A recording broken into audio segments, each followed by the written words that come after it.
What is going on, everybody? My name is Conor Lawler. Welcome back to another week of Weird News Wednesdays. This is the show where we look at all the strangest news stories from all around the world. We talk about the news that the real news is too afraid to talk about. As always, I am joined by my best pal, Mr. Shaun. Me and Shaun, how's it going? Good, Conor. Tired boy today, I will say. Fell asleep on Valentine. the couch last night. Romantic. Yeah, as is tradition. Fell asleep on the couch, woke up, went to the real bed, woke up still tired. Oh, you don't want to go couch to real bed. That's the worst transition. It's awful. It was horrendous. I had to go down and get a glass of water on the way. It was a tough time. Oh, fuck. But, okay, so you're telling me that you're going to be full of comedy, maybe full of life, full of love today? I think I'm going to be sleep deprived, so you might get... I was going to say an unknown angle of Shaun, but it's a fairly known angle of Shaun. I think it's probably the normal angle of Shaun, really, when you think about it. So this is Weird News Show. What do we do here? You spent the week gathering all of the weirdest news stories from around the world. You're about to read them all out to me, a man who was too busy having a snooze to look at any weird news. And right. You might be thinking, it's Valentine's Day. Guys, weird news. Let's make it romantic. So what I decided this week, it might be a bit fun if we covered some of the worst dates from Valentine's Day that were sent into various newspapers, and I've kind of scoured them and picked my favourite ones. Excellent, and I can't stress enough, none of these are our personal experience. Let's just get that out of the way. No, our loved ones don't talk to us because we record a podcast on Valentine's Day. It is Valentine's Day right now, ladies and gentlemen. Yeah, calm down. Yeah, we'll go to dinner later on, right? I got things to do, okay? I got the show. The show. It must go on. So if this is your first episode, you do not have to do anything. If this is your second or above, we would really appreciate a 5 stars on Spotify, on iTunes, any of your podcast platforms, maybe a follow, maybe a comment. That would really go down well. You can also support the show. A nice comment. Well, you can leave a mean comment if you want, but most of them are nice. A neutral comment. This is fine. This is the grey of podcasts. You can either do that or you can support the show by going to our Patreon link. It's in the link description down below. You can support the show there, basically for the price of one coffee every single month, and you get access to a whole bunch of extra movie reviews and TV show reviews and just generally more content if you're into that. And if you're not, that's cool too. I don't really mind. Yeah. I drink pretty cheap coffee as well, so I don't know the actual price of a coffee these days. €17? 17. One house, please. So Shaun, what because I'm going to label you for this year and every year okay. The Patriarch of Love here on the pod. I'll take that. That's all right. I've been called way worse on this show. The absolute prick. Oh, he took me back down. The Patriarch of Love for the show, in which I will give you scenarios that have happened on real life dates that were sent in because it's Valentine's Day, the day of love.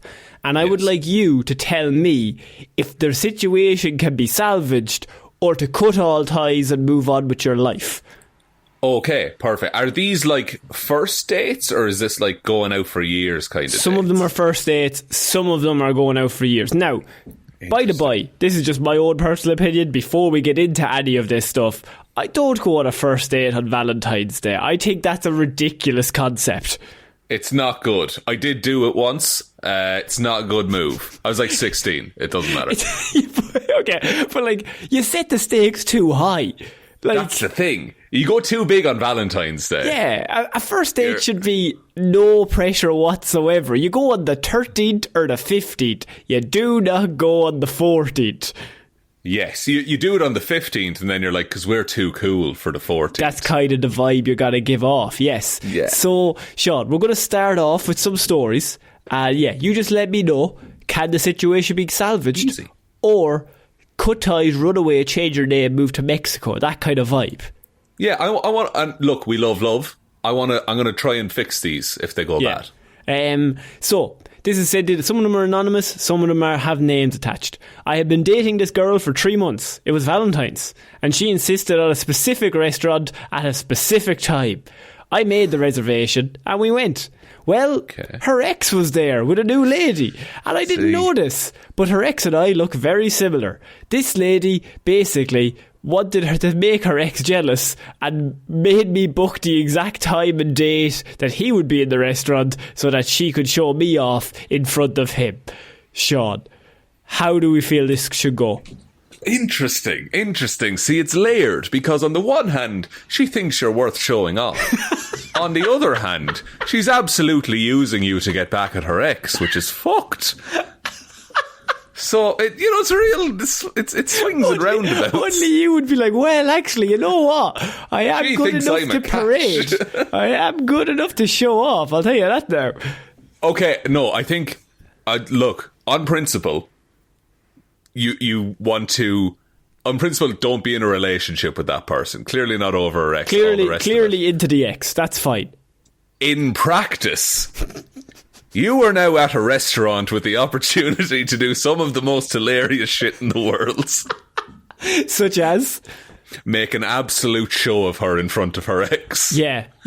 Like, not only is she not getting back together with them, she's not getting together with anyone. You have gonorrhea? Why would you tell me now? That kind of there we go. I'm thinking, like, big kiss. You're the best sister ever. That kind of shit. I can't believe we're expecting children already. Get your knife, ding the edge of a glass, propose with an onion ring. It writes itself. What you're saying is you basically call the bluff. You go double hard in the paint. You've realised what's going on. Yeah. So now you have all of the power in the scenario. And you need to really fucking go hard at it. You big it up big time. If you need to get them to bring out a cake, just tell them it's her birthday. It's not her birthday. Just tell them it is. It's fine. Let them sing to her. Fantastic. Yeah, I'm talking like sparklers, like the whole 9 yards. Call attention to yourselves. Like, tuck what you think is a napkin into your collar. It's actually the tablecloth. Stand up, pull the whole thing, spill it all. You do it at the soup course. I want the most mess possible. And then, at a certain point, take a different napkin, put it underneath your collar on your shirt, pretend you are now a priest, bless everyone in the restaurant, bless her for knowing you. Maybe really big it up that maybe it's another kind of, you're baptising everyone there. I think you need to go very hard. They're being drawn into something now. Yeah. It's now a cult. You just, start doing a sermon kind of a thing. I just think this is a once in a lifetime chance here. Like, how often does this land in your lap to be able to do this? Yeah. Okay, so I think what we're saying is dead, but kind of... dead in the water, but you get to enjoy it on the way out. Exactly. The plane is going down, but you might as well have a laugh on the way. Yeah, exactly. But the plane is going down, but the bar cart is beside you, so it's fine. Next up is Ella, who just has a short one. My then boyfriend surprised me with a gift, and it ended up being a shirt of mine that I had left at his place. See, there's a charming idiocy about that. No, there's not. In a Hallmark movie, that could be the thing. In practice, he doesn't want any of your shit in his house. Either he's just trying to move you slowly out, bit by bit, over a several-year span of every single event, or perhaps he's just a fucking dumbass and was like, oh shit, I forgot to get some, and for some reason seen a shirt that wasn't his in his house. What a gamble, by the way, because if that's not her shirt, you have fucked up. Well, if it's not hers, you actually win, because then she doesn't recognise it and you get like a new gift. But it's clearly a used shirt, like. Yeah, you'd want to wash it. Who's buying their girlfriend just a plain t-shirt for Valentine's Day? Oh no. Yeah, that's dead in the water. That's done. Yeah, okay, so we're 0 for 2 on saving relationships at the minute. The guy I had been seeing gave me black and dead roses, saying that's how he saw our relationship. Dead. Wow. Okay. Let's not just leave that. What if he's a goth? You know, and that could be find beauty in death and all that kind of thing. Yeah, so you're saying if he's a goth, maybe like that's how he shows love. If he's got... All I'm saying, right, if I gave someone black roses, I don't think that would come across as weird. Well, that's because you're a goth. Yeah, I'm a little like emo piece of shit, but close enough, you know? Yeah. So... What's the difference between an emo and a goth? I don't wear... I don't do makeup. Strictly because I'm lazy, I suppose. Yes. So also, you're goth with a beard, tough look. Yeah, that's rough. That's rough. Okay. Yeah. We went out for dinner. She leaned in to kiss me, and her hair got caught in the candle. She didn't realise and proceeded to spread the fire to my very nice dress shirt. She then blamed it on me. Okay, you're a psychopath because this woman's hair got set on fire, and you're like, yeah, but my good clothes. My Hawaiian shirt. Who the fuck thinks like that? You have... I think so, but I think the last line is super important here because he says she then blamed it on me, which to me implies that like they had an argument, and I think maybe at the start I'm benefited out here. Maybe he was like, "Oh fuck, your hair's on fire," and then once she's like, "That's your fault," then it kind of gets more selfish. Then it's like, "You set my shirt on fire, you fucking prick." Yeah, true, but I also think that. Yeah, look, it's not like you should be responsible for your own hair and where it's going. But no one can be blamed for your hair accidentally dangling in front of a candle. I think, that classic saying about love. Yeah, but everyone knows that. I also think, I don't know, just the way that's phrased, it's like before anything else happened, he was worried about his shirt. This one, by the way, also, is that dead in the water or are we good to go? I think that's salvageable. I think it's good to go. I think that's a fight in the moment. You're embarrassed in a restaurant. Yeah, I think, she's embarrassed. She doesn't feel good. Her head technically was on fire. So ultimately that would make you feel bad. I would feel like, oh shit, I've had a bad day. So maybe cut some slack. Yeah, I think on the drive home, that's all sorted. And then you eat ice cream on the This couch. one is a bit longer, but it really, really stood out to me. And I think you'll know why. In my freshman year of high school, I started dating this guy a week before Valentine's Day. We barely had any time to get comfortable with one another before the big day.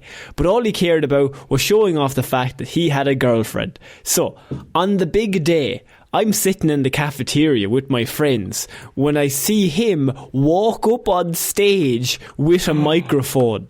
He called me up to the stage in front of the entire school and proceeded to rap at me. I was just wishing for it to be over until someone came from behind me with a bouquet of flowers, which I soon realised was a quick distraction. As soon as I turned towards him again, he gave me the sloppiest and most insincere kiss I had ever had. It was our first kiss. Oh dear. And for reference as well, I just looked it up. Freshman in high school, you're around 14 years old. Look, that's a terrible situation. I thought that only happened on the Disney Channel. Oh no. That's not... I want to know what this dude is up to now. Yeah, what's he doing? He's probably into crypto. Yeah, I assume. Definitely into crypto and craft beer. He definitely watched 10 Things I Hate About You the night before. And I was like, oh no, this is what all women love. This is what I look the same as Heath Ledger does in that movie. Yes, I'm ready to go. Yeah, this will work out the exact same way for me. How do you... Stuff like that is the worst. Public displays are weird. Because if the person isn't into it, it's just the worst thing ever for them. To be honest, right? And look, there might be people... I was going to say something really harsh. I was like, if you are into that, you're psychotic. I mean, no. Because there are some people who are extroverted and are comfortable with people looking at them. And a public display of love in that sense is I want to say this to everyone that I love you. Maybe it's an Irish thing. I get it in concept. It might be an Irish thing that we are... It's the Catholicism in us. That's it. It's the if people are looking at you, you're doing something fucking wrong, right? That means Jesus is looking at you as well. Stop them fucking looking at you. Keep your fucking head down. Oh, man. But also, because I went before I proposed, I went through and watched videos of people who proposed in public settings, but the lady said no. Why would you do that? I don't know. I fucking hate myself. You're the most anxious man as it is. Why would you do that? You're doing in your brain. You're like, this will help the anxiety. This is actually how I control. It's like exposure therapy. Yeah. But by God, it wasn't. I'm terrified of planes. Well, to watch some plane crashes before I get this flight. Yeah. That'll really settle me down. Terrified of boats. Well, here's James Cameron's Titanic. Stuff like this is not good. I also have another one coming up soon that is even worse than Excellent. that. We were having dinner at a restaurant, and suddenly he jumped up and ran to the bathroom. After about 45 minutes, I got worried, right? And I went to check on him, right? He shit himself. No, it's worse. As it turned out, the guy who went into the bathroom before him was his dealer, and they were in there getting high. This was not only on Valentine's Day, it was our first date. It's all lining up to be just garbage, isn't it? First date on Valentine's Day, tough to pull off. Seeing your dealer from a distance and then being like, oh, I want to hang out with that guy instead. Yeah, like you're like, oh man, I'm not feeling great. You got to send that text beforehand. You got to get the dealer to the restaurant. Got to get him into the bathroom. This is all planned out while he's on the date. He's like, oh fuck. But I don't think that they were actually doing a deal. I think he just saw him at the same restaurant. Right. Like, I don't think he arranged. Why would you arrange? That he texted the dealer and was like, hey, I'm at this restaurant. I really need a fucking fix, lad. I think that's insane, though. Like, yeah, well, obviously it's insane. No, if you're like, why would you invite your okay, why would you invite the dealer? I just assumed the dealer was also there on a date. Unless the dealer's super ugly and you're like, well, beside him, I'm going to be fucking unreal looking, so... Just what a weird approach to dates. Just always bring someone slightly less attractive than you. Bring the ugliest person you know on every date, and you will forever be the most handsome one in the room. It's easy. What kind of drugs was it? I assume it was probably weed, if they were just getting high in the bathroom. Yeah, okay. It's not because or it's they're not like on fucking heroin. I assume they're not on heroin in the bathroom. God, you would hope, wouldn't you? Was it a nice restaurant? What are the details here? I have no further details other than they went to a restaurant. He went to the bathroom. 45 minutes had passed, and she hadn't seen him. I'm not waiting 45 minutes, by the way. On a first date, no. Not a chance. Like. Because at that point, I would have finished my main course, at least. You know how fast I eat? I would have finished all the courses. I would have been out. I could do 3 courses in 45 minutes, that's fine. I do 3 courses in 20. You can put them in front of me, I'll just barrel through them. How many courses do you think you could eat? In what do you mean? Like say it's some kind of banquet. You're doing like 9 courses. The speed is different because if they're slow coming out, then you have time to settle. You don't want that time to settle. You need to stay warm, stay hydrated, stay in the game. It's true. Okay, well, so you never have an empty plate in front of you. Okay, well then I think I could do damage. I think a bit of sushi. I could do a fair bit of sushis. Give you a sushi platter and just leave you loose. Yeah, leave me to it. Like I could probably finish it. Clear it out. Were you telling me about a sushi boat one time? Yeah, on the show. It was on the show. Okay, that's a local grand. Sushi spot near me that I used to always go to when I was very poor, but like I could only afford like the very, very small. Like I was working in like one of the shops nearby and like make a minimum wage, so like I would go in and get like the €9 set for lunch, right? Yeah. And then, but like that was the smallest set. You got like 6 pieces, €9, whatever, or 8 pieces for €9. And then up at the very top of the menu was always the sushi boat. And that was like 56 euro or something. And I was always like, one day I'll have that. That'll be my time. That's a whole week of work, but it's okay. I'll get that. I won't be able to feed for the rest of the week, but I'll buy that one thing for that one lunch. And so then one day I came in on my lunch break. No, I think it was actually a dinner. And we came in, and there was a woman over there, like just business clothes. So she clearly come from work. Had ordered the boat by herself, which was about 60 fucking pieces of sushi, right? And it was gigantic. It was the fucking size of the table. Like, the two of them had to come out and carry it out. She had it put in front of her, and she ate 7 pieces off it, as far as I could see, and then just left, and just paid for it and left. At that point, I'm moving tables. I'm sitting over there. There's the thing, right? So I was there, right? And I was like, is it socially acceptable for me to go over there? Because they're throwing that in the bin, and I could easily eat that. Yeah, I'll horse that down, lads. I would genuinely, if that happened, I would have a word with the lads working there, and I was just like, can we have the rest of There's that? like 40 pieces left on that fucking boat. Give them to me. There's so many fish died for that. Someone has to eat it. How many boats do you think they have? Can 2 people order that? There's at the no one time? way. They only have the one boat. It was so elaborate. They only had A one. fucking dock out bag. They're all sitting there. It was fucking gigantic. Like, this whole kitchen is taken up with 50 boats. See, the idea is, how many people in the restaurant at any given time are ordering that fucking boat? Probably very few.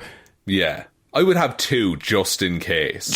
Maybe 2, but at that you're pushing. Because you don't want someone to order it and be like, sorry, you have to wait for them to finish. Yeah, we need the boat back so we can put the fresh pieces on the new boat. Sorry about that. We'll watch the boat, don't worry about it. Okay, so we need to move on. So I have, the guy I was dating gave me 6 red roses up for Valentine's Day. I thought it was weird to only get 6 roses when they're usually bought as a dozen. Turns out, he'd actually bought a dozen roses and given the 6 other roses to 6 other girls. So... Ooh. Jesus. Technically, you got 6 and they all got 1. So if we're doing a leaderboard, you're at the top. You are at the top. On aggregate, you have it. But in practice, what other girls? Is it like, does he have 6 sisters? Is that what's going on? I don't think that's what she means. Are you this sure is said now? by Amanda. I think Amanda means that he was seeing 6 other women. So that's 7 women he's seeing at once. Who has the time? That's every day of the week. It's like Lou Bega couldn't even handle that kind of situation. What kind of hours are you putting in? You do like 20-minute shifts or something. This is the thing. Fuck? To have that much time to hang out with that many people on the regular to keep up relationships, you need to not have a job. In which case, how are you getting 7 women to spend time with you? Because where do you go? 7 times. You can't go to the park every day. You can't invite them round to the house. Like, maybe he does just go to the park every day. Park is nice. Yeah, well, Go to the park. but if you go on a park date, nice date, but maybe you talk again in 2 days, they're like, let's go back to the park. You're kind of like, well, this is the 4th time we've gone to the park in the last 2 weeks. Maybe we can go somewhere else. That is true. Then what if you want to get coffee? And then the person doing the coffee sees you're with a different person every time. Yeah, and then are they snitches get stitches, or are you like, play it cool, man? Do you know I got done with that one time, actually? What are you talking about? Because I went on a date in college. So, to preface, I went to, there was this like boba tea place where we went to college. And I went there with just friends from the course. And we were just sitting around chatting, whatever. And then I went on a date not long after. And the lady working behind said, I saw you here last week with a blonde girl. And I was like, what the fuck? Fuck off. Yeah. And I was like, it's just a friend. And she was just like, oh, okay. And then it was a really awkward date for the next hour. I suppose there's 2 sides. One side is like, fair play to the lady, she's looking out. She's looking out for the person that your date. That she's like, look, girls this guy support could be a girls, I respect scumbag. it. Yeah, you got they got each other's backs. But at the same time, if you're in a group setting, at that stage, there was like 5 of us there. Well, that's kind of weird to be like, hey, you were here only specifically with that one blonde girl, rather than, wow, there was 4 of you. One of them was just happened to be blonde. Yeah, and just mind your business as well. Like, you were starting a rivalry. Never went back. Nah, it's a lie. I did. Fuck It was a her. really good Fuck tea. the fucking bubble tea. I love those tapioca pearls. And my last one that I really wanted to get through was, I was 18 years old. It was my first Valentine's Day with my boyfriend. It was my first relationship, and he took me out for a meal at our local pub in Croydon. I thought flowers and dinner would have been more than enough, but just as we started tucking into our meal, 4 oldish men in red tuxedos, bow ties and boater hats walked in. I nudged him to look because I thought, that's fucking hilarious. But then they kept walking and they came to our table. I felt terrified as I realised what was about to happen. Outstanding. They introduced themselves in front of all of the other diners, handed me a teddy bear, blew a little tuning whistle, and then began to sing. Masterful gambit, sir. I felt my face was on fire. I couldn't actually believe it was happening. They sang 3 songs, and people were turning, watching, and laughing. The attention was excruciating. It was typical barbershop quartet music too. Each time they finished singing a song, I'd feel a moment of relief, only for them to start up again. That might be the best, first date ever. Because if that works out, you're never forgetting that. This is the thing, right? That's a full-on, in American football terms, that's what we call a Hail Mary. It's just let's fuck it down the field, and it might work in a touchdown, or it might be the worst thing we've ever done. We don't know until we try. If he did that, knowing you hate it, that's even funnier. If he's there pissing himself while you're getting these 4 owl lads to sing to you. But also, if he also hates it, maybe he just thinks this is what romance is. He's 18 at this time. Yeah, you're 18, so he's just an idiot. But how much does it cost to rent a barbershop quartet? For an 18-year-old to hire a fucking barbershop quartet? Unless he's connected with them or something. It must be his granddad's fucking barbershop quartet. Yeah. He was like, do you know what we'll do? Me, Dave, Tom and Brian will all call in and we'll sing you a few songs. We'll sing your to your best gal. You going on a date, are you? Mr. Sandman was definitely played. Oh man, that would... You know what? Honestly, the best part of that story is when the 4 of them first come in and she specifically is like, I'm nudging him to be like, Jesus, isn't that fucking weird? And at that moment, do you think his face gives it away? Because there's either the moment where he's like, oh shit, this is bad, but it's too far gone. Or, she's just saying that until they start singing, and then she'll come around. Yeah. Oh, once she hears the music, you won't be able to stop her. Yeah, I mean, it's beautiful songs that they come up with. But then they have to just stay there. This is their local pub as well. It's definitely, it's going to come up again. Yes. I love this. Okay. I think this is hilarious. Yeah, but it's hilarious because it didn't happen to you. Yeah, but if it happened to me, I would genuinely find it funny. I think this is brilliant. I think might die of cringe. I think I would die. I think I'd go so far into cringe that I would turn it around. You'd come back around. Singing. You'd actually come back around to be like, oh, this is actually might be good. This might save me. It's the dream. This is lovely. This is what a memory to share. This is lovely. Let's keep it going. Ones. Yes, this is great. Oh man! So that is our romance segment of the Valentine special of Weird News. That's what we say to our partners this evening. That's the romance segment ended.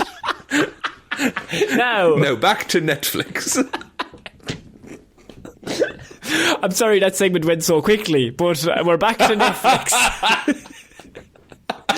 What can you do?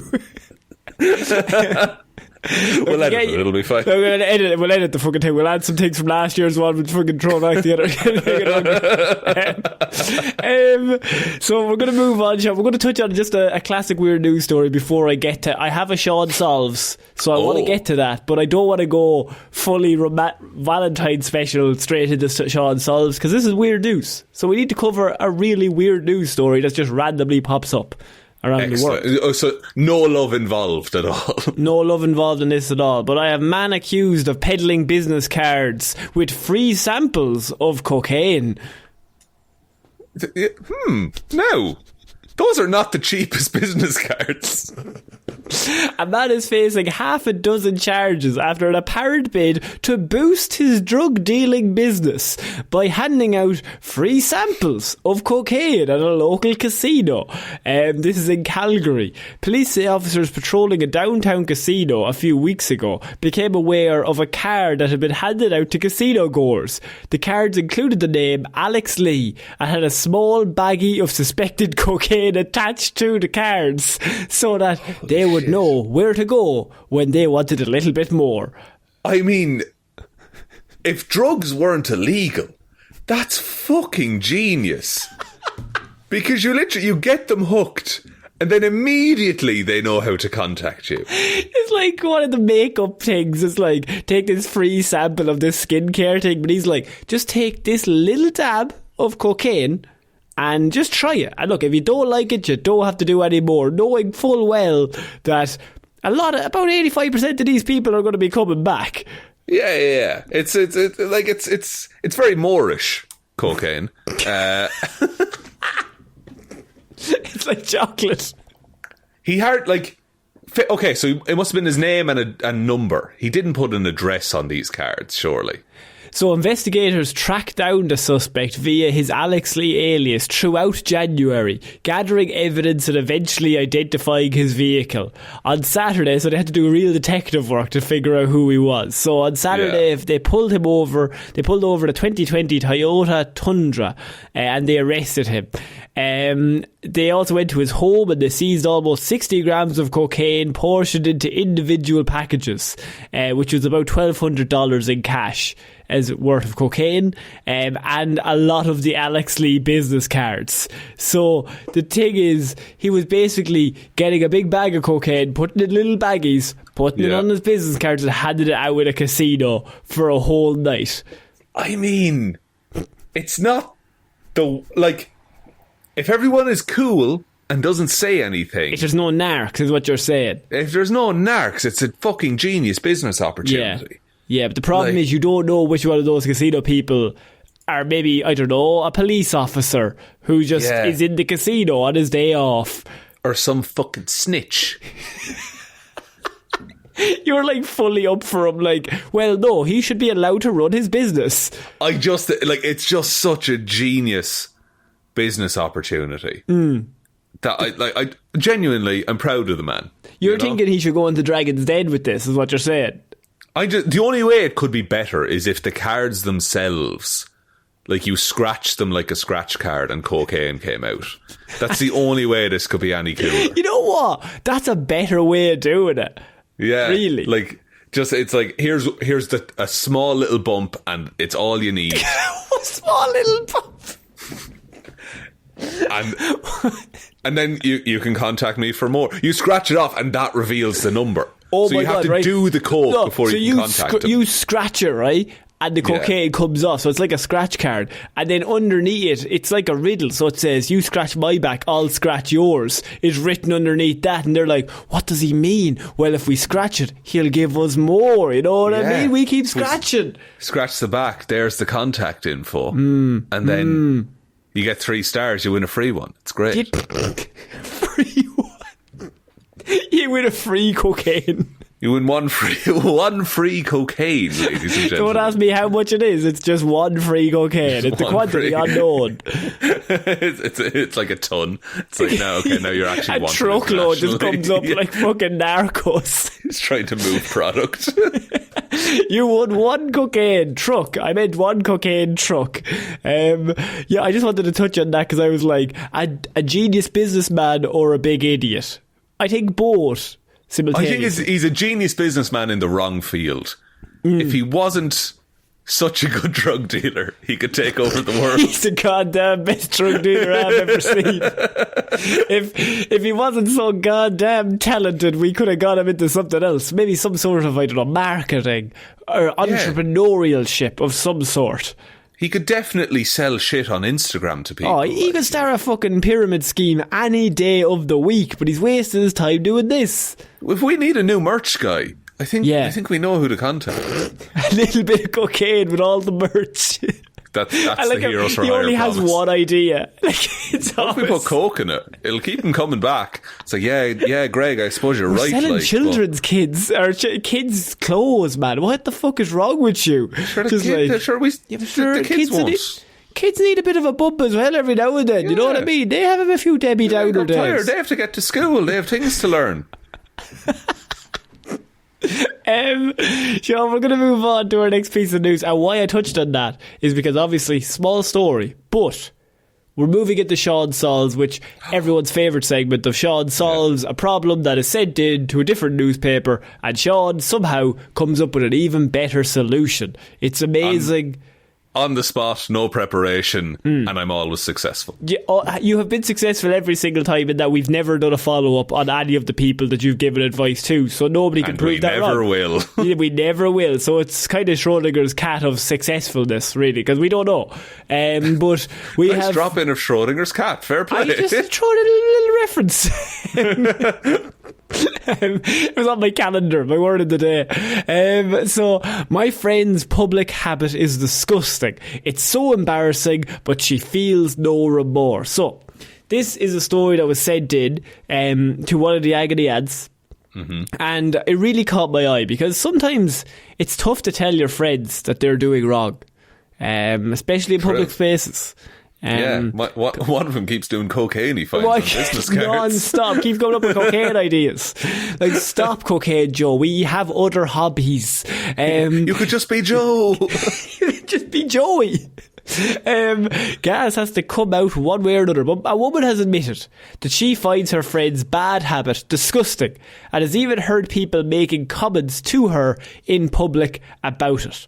She says that it's her friend's party piece and says that it's not illegal, but she can't stand how much her friend will burp and belch in public. I'm not good with burping and belching. I don't like it. Okay.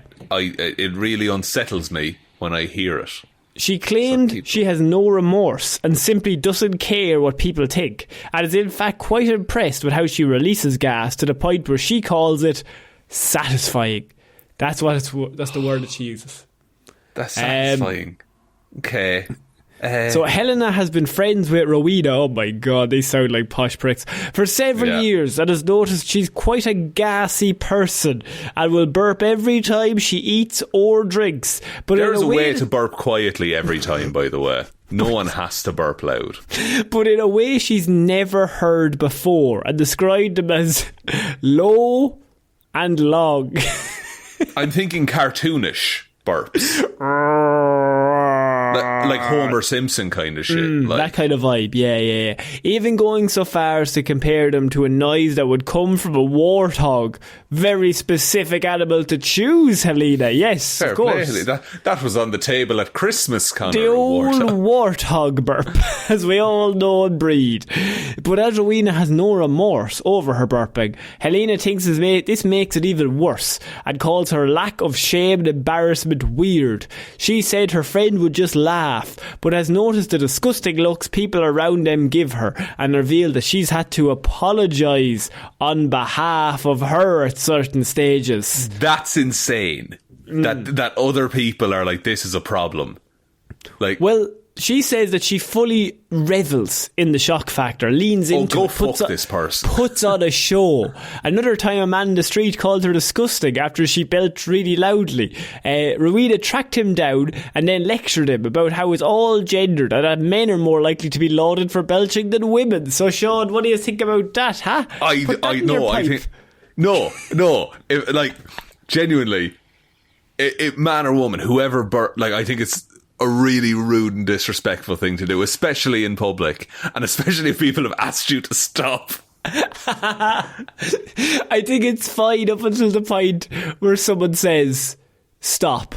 We don't appreciate that. I think it's fine up until the point that you fucking revel in it, in making other people uncomfortable. Then you're just a prick. That's not cool, bro. That's not cool, is what I would say. How good of a friend is Helena with this person? That's the thing, because a real true friend would tell you that you're being a fucking freak and to chill out. Genuinely, yes. Like, because you would say that to me. I would say that to any of my friends. If you burped more than 3 times and we were having a meal together, which we've had before, but if you burped more than 3 times, I'd say, geez, you're a bit fucking gassy, aren't you? That's weird. Yeah, you would be like, stop. Like, and then if I kept doing it, you would be like, all right, reel it in. I would fully get the nickname Burpee McGee going if you kept going. And I'm fine with that. Yeah. I would deserve that. Yeah. But I wouldn't let, like, it wouldn't run on to the point where it's an ongoing issue. It would be one, maybe, if I ever burp loudly, I'm so apologetic, and that's the only time it happens that night. Also, you can't burp loudly accidentally every time, is what I'm saying. You have to go for it. You gotta open that mouth. If you don't open the mouth, you get away with it. It's not rude if you're like sometimes you eat some, doesn't agree with you. Maybe you have a fizzy drink. You get the gas, comes back up. But if you don't open the mouth, you get that kind of internal burp that we all know and love, but you get away with it. If you do that at a dinner party, nobody's saying anything. It's not that big a deal. It's the internal burp, the slow exhale, and the excuse me. That's where you should live 99.9% of the time. But like out loud, and I can only imagine in like the middle of a restaurant she's doing this, is insane. Yeah. And it's just genuinely really disrespectful. Now, what the fuck is she eating and drinking to make this happen so regularly? I think dietary, you got to look into that. It's got to be all diet, right? That's Does she not natural. like gluten? Can she not eat wheat?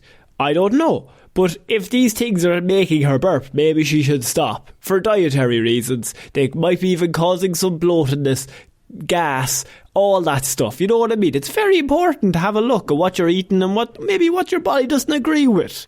Yeah, like if you were burping that much, you would go to a doctor. You would take an Alka-Seltzer. Not perhaps. If you revelled in it, though. Not if you revelled in it. Why do you revel in it, though? What do you have to gain by everyone thinking you're a rude piece of shit? Because you get to be like, ha ha ha, I'm making everyone feel uncomfortable. I think that's the vibe. So the question here, Shaun, in Shaun Solves, is how does this woman, A, solve the problem? Or B, maybe hide the body of her now dead friend? Yeah. Okay. Let's think about this logic. The logical answer, stop being friends with this person. They don't deserve you. Number 2. We need to make burping dangerous. Now, how do we do that?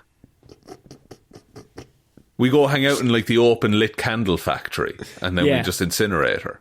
Like the burp catches and then off she goes.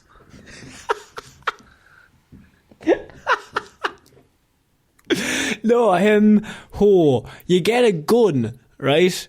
That is like a water gun, but it's filled with Alka-Seltzer, right? Okay. And basically, anytime she opens that mouth ready to go, she's getting barreled up. You spray it into the mouth like straight a bald away. cat. Yeah.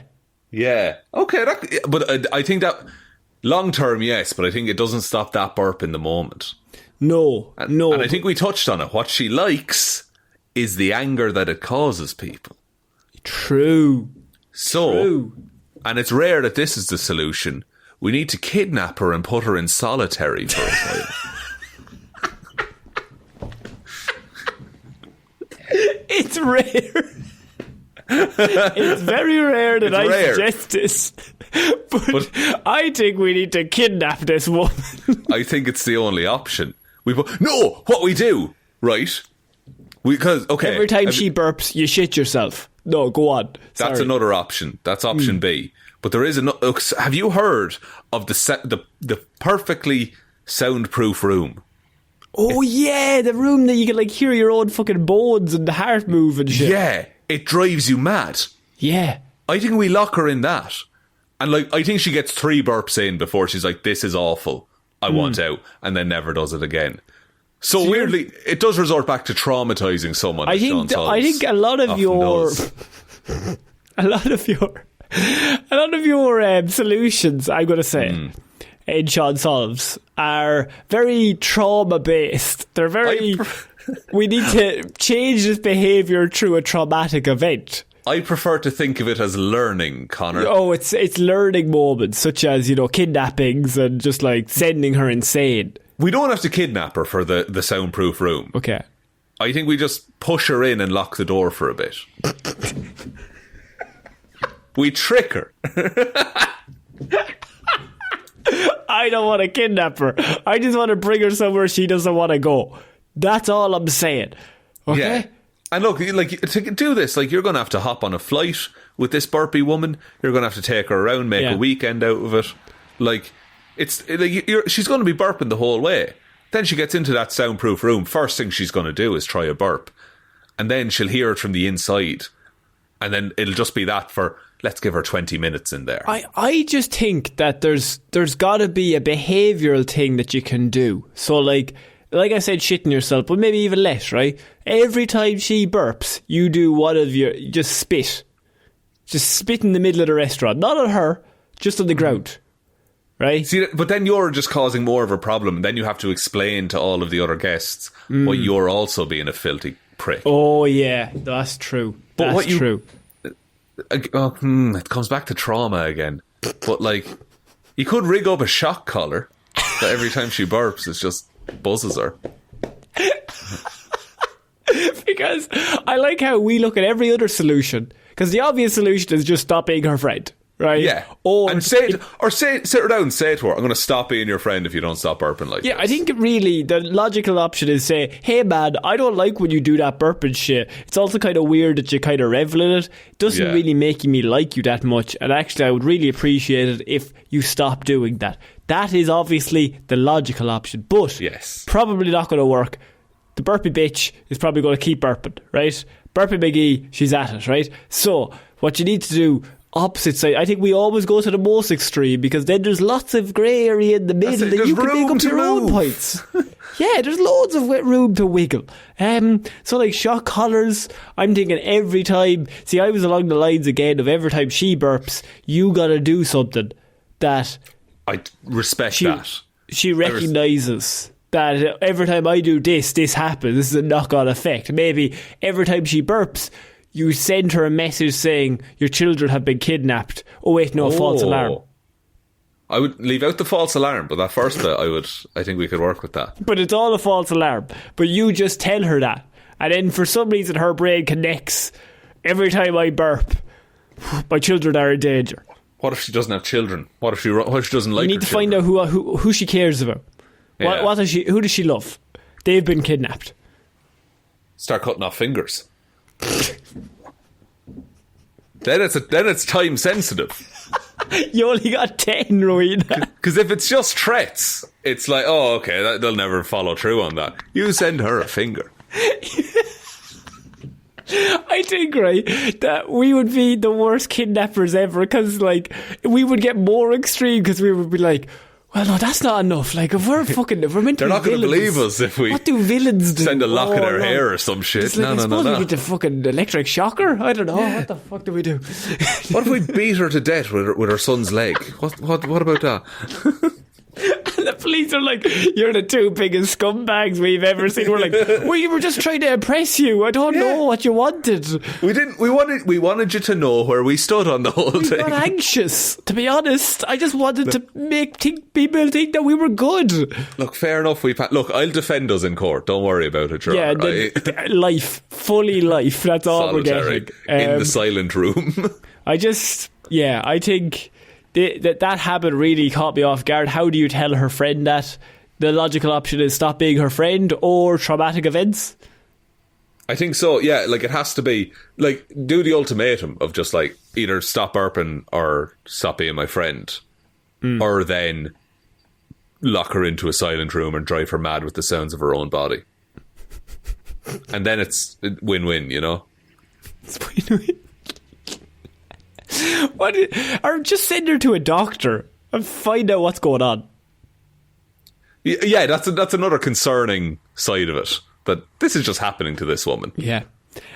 Shaun, I'm going to just touch on the next headline because sometimes a headline comes along and there's no way this won't come up in Weird News. Said to us multiple times by lots of lovely people on Instagram and on Facebook. Licking Hole Brewery in Goochland closed indefinitely. Folks, sometimes a joke is too easy. Sometimes a headline comes along for Weird News and I actually don't need to do anything because... Yeah. Where do we go from here? Because when the Licking Hole Creek Crash Brewery closes down and it's in Goochland, I mean, I don't know what to do with that. Where do we go? There's a couple of ways we could go. We could continue and try and make superior jokes than the Licking Hole Brewery in Goochland. Or... we dive in deep and we figure out why it closed and how we can help. Now look, if you're a bit sad and maybe your life, especially Valentine's Day, is not so good, well, it's good news because the Licking Hole is looking to reopen in the summer of this year. So if you're feeling a bit lonely at the minute, things are looking up. Yeah, okay. So the Licking Hole will continue. Is what you're saying. The Licking Hole will continue and Goochland Brewery will be back on its feet probably by the summer. It's just closed down due to health reasons. The current owner went through a bit of a health thing, couldn't really sustain it. Sad news. Just probably exhaustion when you think about it. I can't make comedy out of this. I don't know what I meant to do.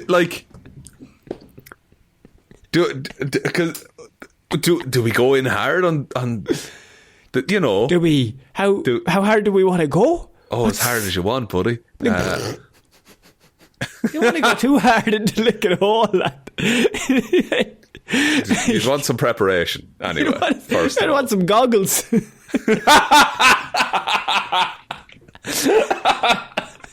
Like swim goggles or like ski goggles? Welding goggles. I'd put one over the other, lad, just to be safe. You're going extra hard. That's what I'm saying. Double wrap it. Double up. You got protection is important. So look, it'll be back open by the summer. Everything's fine, don't worry about it. It's named after the nearby Little Licking Hole Creek, if anyone wants to know, and the brewery opened in 2013. It's a lovely old place, and it's just a lovely name, a lovely area. Yeah. Goochland Brewery in Licking Hole Place. Goochland, fantastic. Where would that be now? Is that between Ballsbridge and we're trying to come up with somewhere else. A chocolate factory? I don't know. I don't know. Somewhere shit anyway. Okay, we're going to move on to our last piece of news. And what I wanted to touch on was obviously Florida Man. Because Florida Man last week, he proclaimed about the fact that bears were on cocaine. They're on crack cocaine.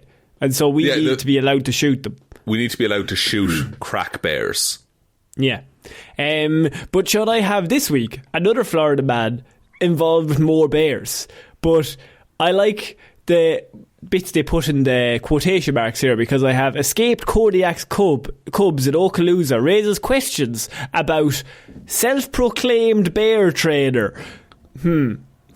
I think there's a few things in life you can be self-proclaimed at, and I don't think bear trainer should be one. I think bear trainer is something you need to train for. I think you need to be trained to handle the bears, first and foremost. Yeah, I think, Now, look, fair enough. There was one person originally who was a self-proclaimed bear trainer, but he really proved himself. And then taught other people. No, there's no one in particular. Wait, Jesus. Jesus. I don't know, would Jesus have ever encountered a bear? I'd say he'd probably be able to handle himself. Probably, definitely. He'd do a few bits of magic or something. Jesus just did magic. He's issued a card to the bear. Jez, is that fucking hanky is never ending? must be the Son of God. And he's like saying his own name. Jesus, that fucking hanky doesn't end. Remember the name, folks. Florida Fish and Wildlife estimates more than 4,000 bears are living in Florida right now. But those numbers don't include Kodiak bears, which were found in Okaloosa County in December. Deputies say those bears escaped a nearby enclosure. So, what happened was 2 Kodiak bears, cubs, found their way to the Sunshine State via a self-proclaimed bear trader.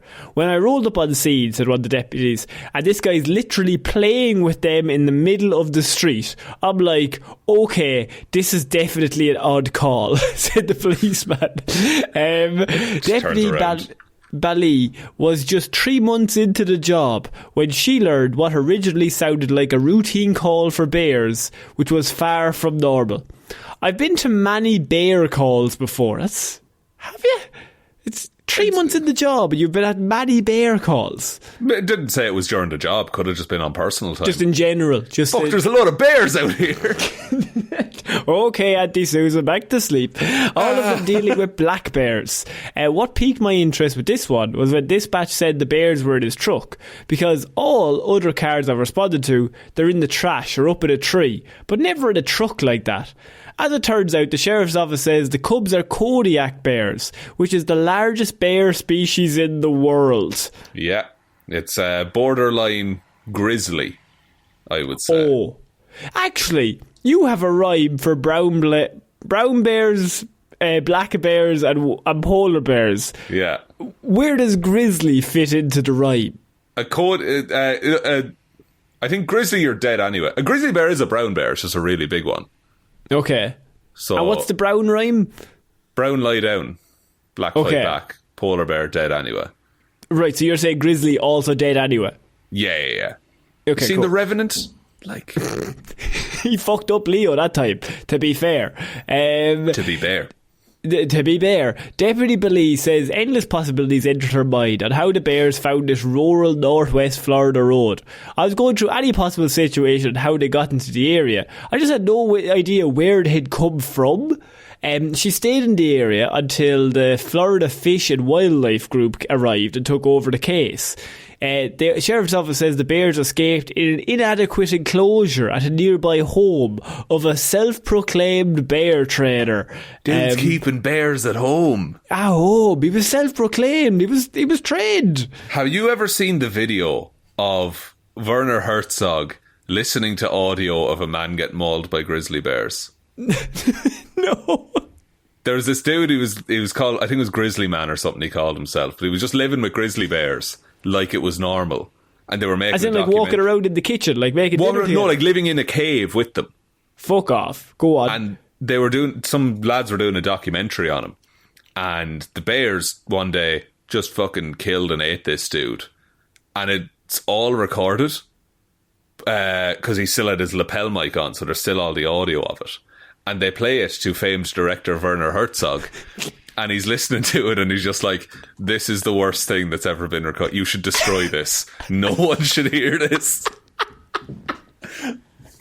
My question to you is, have you heard it? No, they don't. They never released the audio. They never might have released destroyed it for all I know. It's him just screaming for his life, I assume. Yeah, you hear a man get... This isn't funny, but you hear a man get mauled to death by grizzly bears after living with them for years. I suppose in that situation, like, if you've named the bears, do you feel, like, offended? You're kind of like, oh, fucking hell, what are you doing, John? No, I think if you ever think you're on equal footing with a bear, I think you've lost.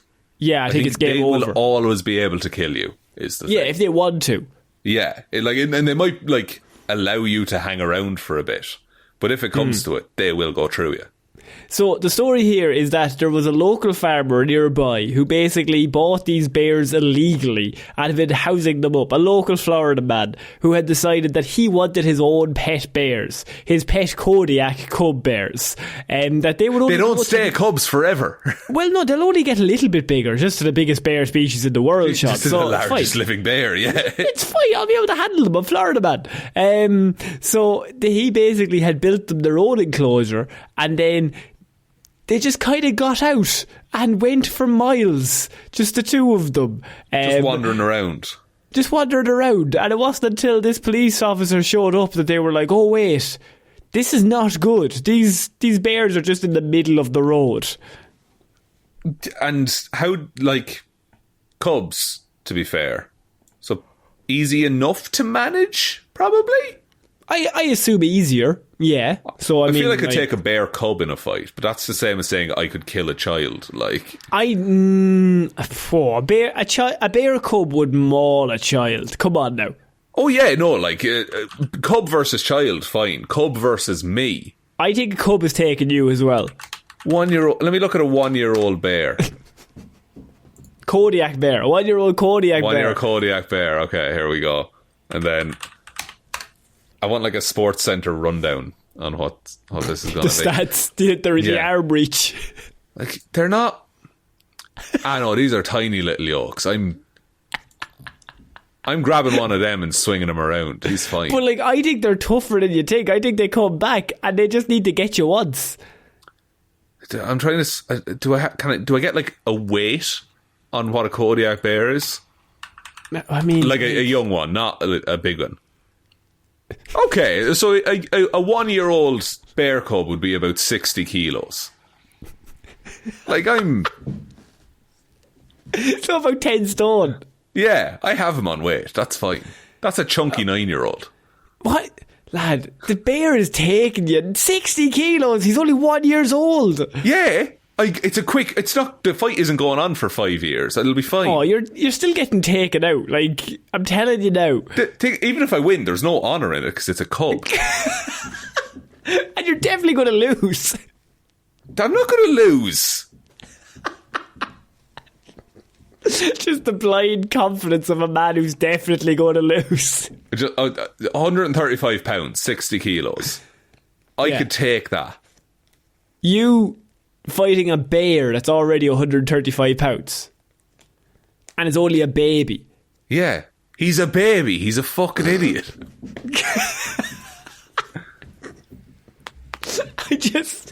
I just think you're gonna die. I think we would have the audio again of another person being mauled by a bear.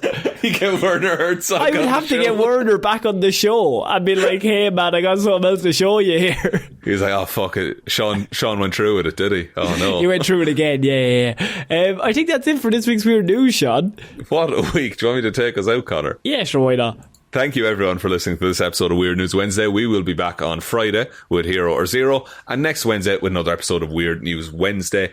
Big thank you to everyone over on our Patreon, patreon.com/Heroes for Hire podcast. Link to that is in the description, and big shout outs of course go to Róisín and Baby Ben Palmer, Joe Burney, Ryan Komatsu, Dozer, Enthusiast Evanson, Waffles Loves You and hopes you have a good day, David Clarke, Shaun Chuck in the wash and it'll be grand Jamieson, Dominic, Anna Irish Walrus Forever, and congrats Róisín on your baby Hjelmroos, Danny McLaughlin, Luke is the Gay Gamer, Lordsmish, Michelle Browne, Michaela Doughty, Frost overwhelmed by uni and other bad choices, Ed Ball, Conor and Lorraine are debating which is cuter, Sean's proposal in Japan or Conor's proposal on the PELP, Russ A polite request that we do not hear any more spiders where they should not be, reports Parfitt.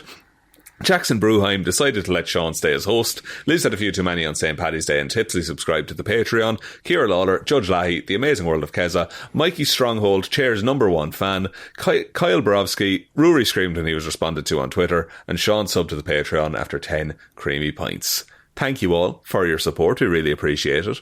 If you want to support the show and help us to keep making it, head over to Patreon, or there is a merch store, heroesforhire.ie/shop. Twitter is @heroesforhirepod, the 4 is the number 4. Facebook is Detective Divilment's discussion group, and Instagram is Heroes for Hire podcast. And the best way to ever help out the show is to tell one human being that we exist. Just a one, please. So, I think that's about it, Connor? I think so. So I've been Conor Lawler. I've been Sean Mitch. And we shall see you all next week, guys. I could take it there.